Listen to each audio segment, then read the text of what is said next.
Well, first of all, welcome back. It's been a long time since there's been a new Defaced album to enjoy. Thank you. 14 years by my count, but I've never been good with maths. No, I guess it's right. I guess it's correct. Yeah. Yeah. So it's been 3 years since you made the decision to reform. Obviously, not long after the Defaced came back, the pandemic hit. So I wouldn't have thought you've been able to perform much or anything like that. No. When you came back, did you always have that intention to create a new album, or do you just kind of want to see where it went? That was actually the intention to record a new album and to pick things up from there, because I had written some songs that I felt I just needed to do, and I felt that the songs were in the line of where we left off in 2008. So me and Jens, we hadn't talked for a while. Always kept sort of a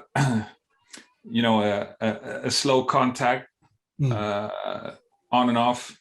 So I just felt that we need to do it, and I got in touch with Jens, and well, you kind of agreed. Yeah, I did. Yeah. I mean, I hadn't done music for quite a long time, so I was like open, and I was actually home with my newborn kid and stuff, and I was like, it was kind of hectic, and I was like, how about doing some more creative stuff? I was missing doing music, and if you have kids, and if you will have kids, I'm sure you will feel that something is missing in your life. You need something more creative. And I was like very open. Mattias had contacted me before, but we weren't like in tune. It's always, you were in different stages in your life, and people in a band is always in different stages. Yeah, of course. In life. So it's really hard to realign and feel that let's do this together. And this was perfect timing, And I was open for it. I kind of felt, Jens. I kind of felt, Jens, that you were also a bit surprised that I gave you that call, and yeah, and that I was thinking in that line. But it was sort of a short discussion, really. Send me the songs, you said, and I did, and we just picked things up from there. Yeah, exactly. I was really, surprised that you called me. I mean, we had, talked maybe once a year, or had met up at some certain places, at music festivals or whatever, and.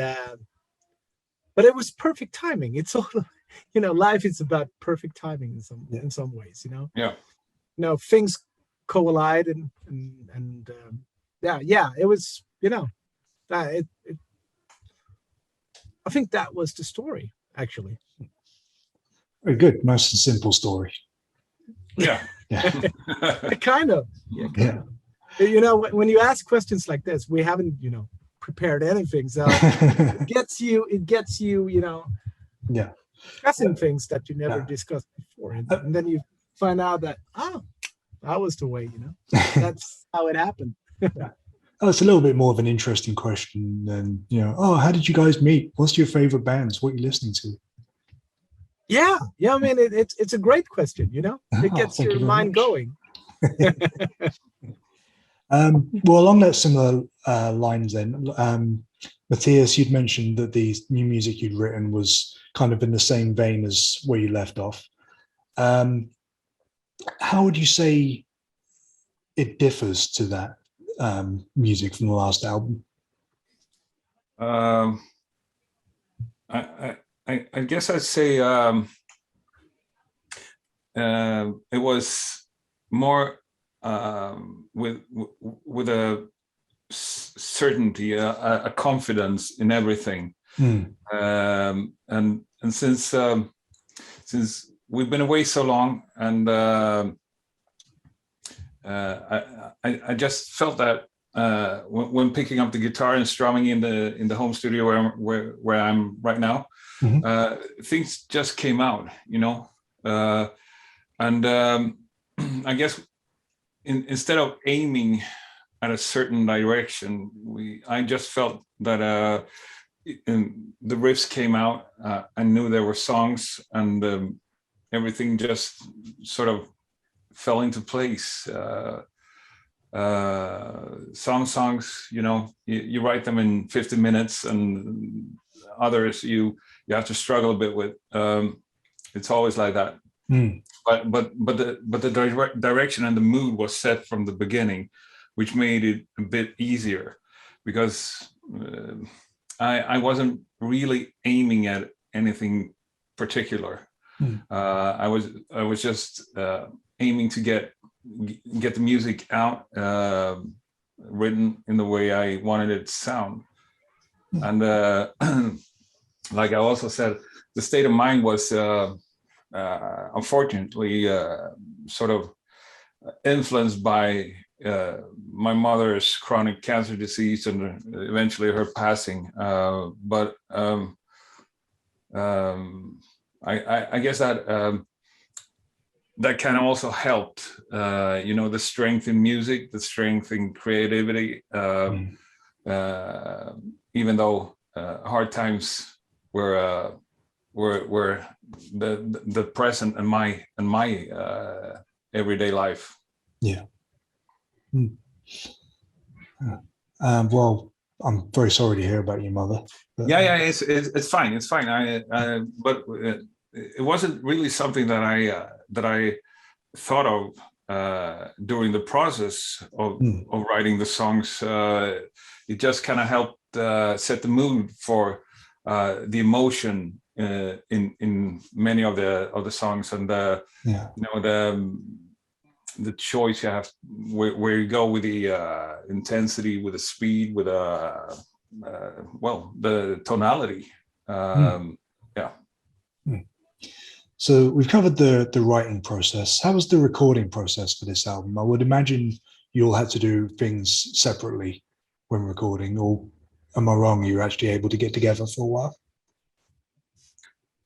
Well, since Jens lives in Stockholm, or outside Stockholm, in Strängnäs, it's called. Yeah, try to spell that. Strangeness. Yes.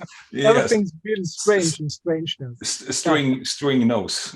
String nose, yeah. Yeah. Maybe. Well, no, we went about it, you know, like in a sort of a proper fashion, because in between all the, you know, the first wave of the pandemic and back and forth, we went about it in a you know, if the way we would have, even if there wouldn't have been a pandemic. So we tracked the drums with Ruben and me and Klaus. We were there. Klaus set up the sound for the drums, and we recorded it. And basically, what the pandemic did was that everything sort of took a bit longer to finish up, because after the drums there was a break. We came back to do the guitars, the rhythm guitars, and the bass followed. Bass guitar followed quite quickly after that, and a break. Jens did the vocals, and new break, lead guitars, and all the additional stuff.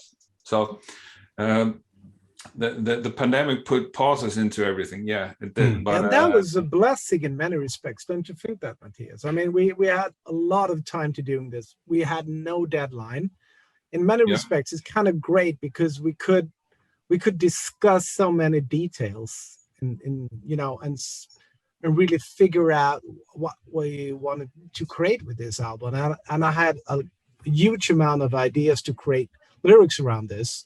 And it was quite good, because I could test out ideas and see that, no, this doesn't work. And this is a crappy idea, or this is a great idea. So, I mean, it's been a really blessing, this pandemic, in many ways. And I guess a lot of artists and creative people have seen it as a blessing, because you can actually go back and reflect on certain things that you took for granted before. So it's a great way to do an introspection and, you know, think and value things. And I guess, you know, millions and hundreds of millions have the same experience, but I've experienced it in a great way too. Me and Mattias had long talks over whiskeys and beers, you know, and discussed what is actually the chorus in this song. No, this is not the chorus. This is, you know, this is a bridge or something. We had really intricate and had some great discussions, because if you had a timeline and you were forced to, you know, this is the deadline, I'm sure that certain albums could be much better if you had some more time, some more slack. And I think we gave us this because, you know, we didn't have a timeline. No, we didn't have a deadline. And that was a blessing in many ways. For sure. And there's also a difference. If you have a studio booked and you're going to record everything in like 30 days, you need to be so well prepared to do the same thing, you know. And since we didn't have a deadline and we wanted to record in the fashion we did, we could also let time slide a bit. It didn't matter. We benefited from it instead. Very good, very good. You mentioned there that the first thing you recorded was the drum tracks. I believe this is the first Defaced album with Ruben. I think he only joined in 2019. How has he fit in with the band so far? Well, just great, I think, because Rant, he was sort of a more pushy drummer, and at the same time a bit sloppy, because everything was, you know, up front, and he wanted to drive the music. While Ruben is sort of Sweden's answer to Vinny Appice, you know, that he wants to hang in the pocket, and he wants to be more laid back, and he's also a very musical drummer. You know, he feels a lot more. I mean, he's not that technical in that sense, but he's got the feel for it. He's more like a jazzy drummer in many ways.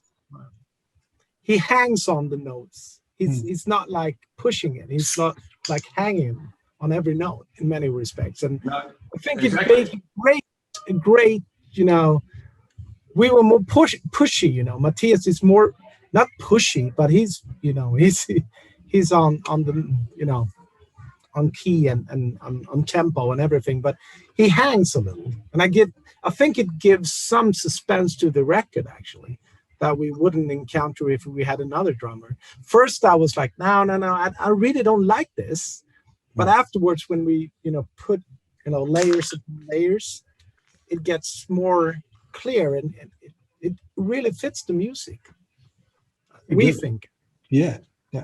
I like that as well. You know, we're having that kind of, like you say, like the more organic, temperament to it, kind of like Gar Samuelson on the early Megadeth albums. You know. Yeah. Sure. Yeah, and also like Ruben, he's a huge fan of Nick Mendoza. Yeah, you know, with a natural groove and everything like that. So now the songs written for this album were sort of more mid-tempo focused, but Ruben is the drummer to do the Megadeth stuff as well. He's fantastic at it. Cool. Yeah. Well, we talked about the Reformation, the writing, the recording. Now let's finally talk about the album itself, shall we? The album's called Charalatans. Where did you get the title for this album? What inspired it? I mean, first of all, I was thinking about, you know, this world full of, you know, disinformation, and what is facts and what is, you know, what isn't facts and so on. Yeah. But very accurate today, right? Yeah. yeah. This Exactly. day When today. you think about Yes. Ukraine and Russia and, Yeah, and yeah, stuff like yeah. that. I mean, I mean, this is, this morning I really had a lump in my belly. What the fuck is happening? It's, and, in Europe and another, is it the start of the Third World War? I wasn't prepared for that, and it really hit me hard emotionally.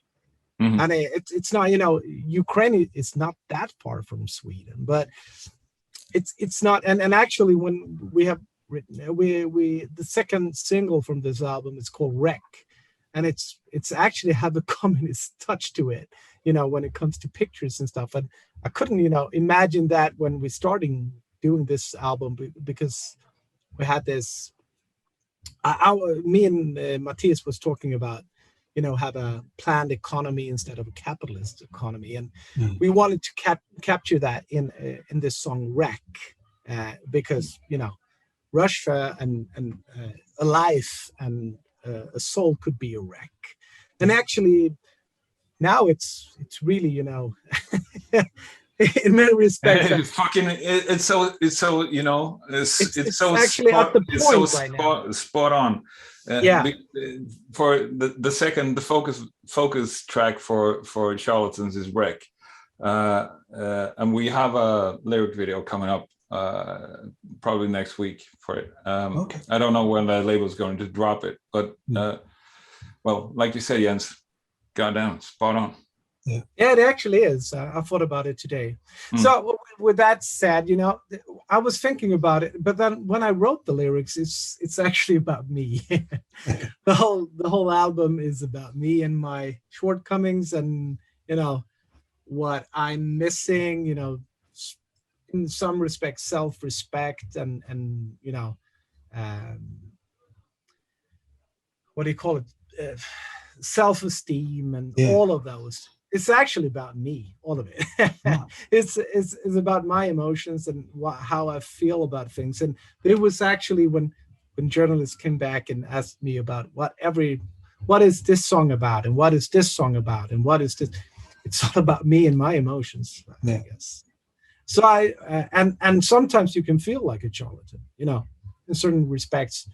You're going to talk about what you created, or at work you're going to show something. You can feel like a fake, even though you can actually be quite good at what you're doing. But every time I do it, I could be really good at stuff, but still, almost every time I can feel like a fake, even though I can, feel like, or show off like I know stuff and stuff like that. But even though I feel that, or say things that are clever or good, it still feels sometimes like you're fake. So it could be something about myself, and a lot of lyrics is about that, but it's also maybe about, the world today. But it's mostly about me, actually. It's kind of a way of, you can write lyrics and it could be something that you can process, by writing it out. And so when you write about it, you don't know what you write. I just have an idea. I want to say something about this, and this feels strong. I really think, good things or bad things, or I feel strong about it. And then I just start to write, and then it transforms. And then afterwards, shit, that was about me. I think those are some of the best kind of lyrics, though, the ones that are totally open to interpretation, and especially when you're writing it yourself, and that it takes you a while to realize yourself what you've written it about. I think that's a sign of great lyrics, personally.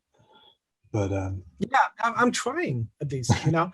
It not that it's my second language, or maybe my third language, English, but I'm trying to encapsulate something that is, I felt that I've never worked hard with lyrics before. And I was I'm going to write a song about this and that, and the conflict, or something, about that, and how fucked up the world is. But it doesn't, it doesn't do the trick. It has to feel something. You'd have to feel it really deeply inside of you.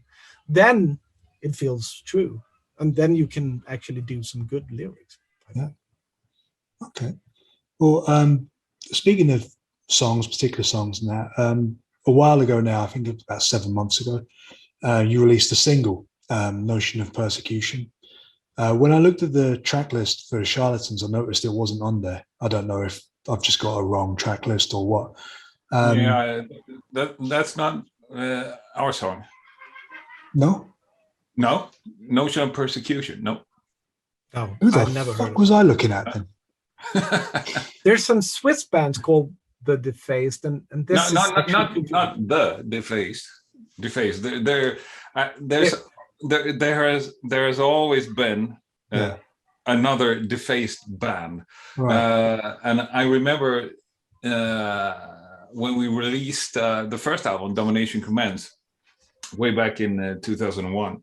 There were a Mexican Defaced, but we were the Defaced, and I guess also there's a British band, Defaced, sort of a hardcore band. Oh, right.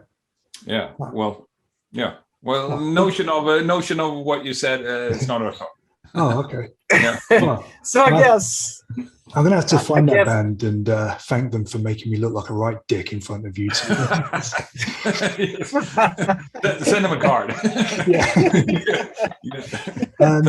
Well, unfortunately, we're nearly out of time now, so I just want to wrap things up by asking, what's the plans for the future? Do you think you'll be able to get on the road a little bit for this tour? I know you've got children and things like that, so it's not as easy to just No, head out. but it would have been great, you know, like festivals for sure, and also if there's a proper tour that we would like fit into, and that we would feel it would benefit us, and that we would manage it with our lives, for sure we would do it,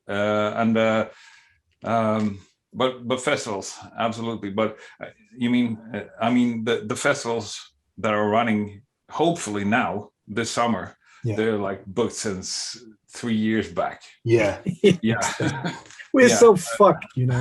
We're so fucked if you haven't, you know, released an album. If you haven't released an album in 14 years, I mean, who the fuck cares about you now? It's something for 2023, you know. Yeah. We do, but on the other hand, for sure, if something shows up, we'll do it. If we think we'll benefit from it, and it's a good thing. And also a new focus on start writing new songs and starting off the process again. Oh, brilliant! Yeah.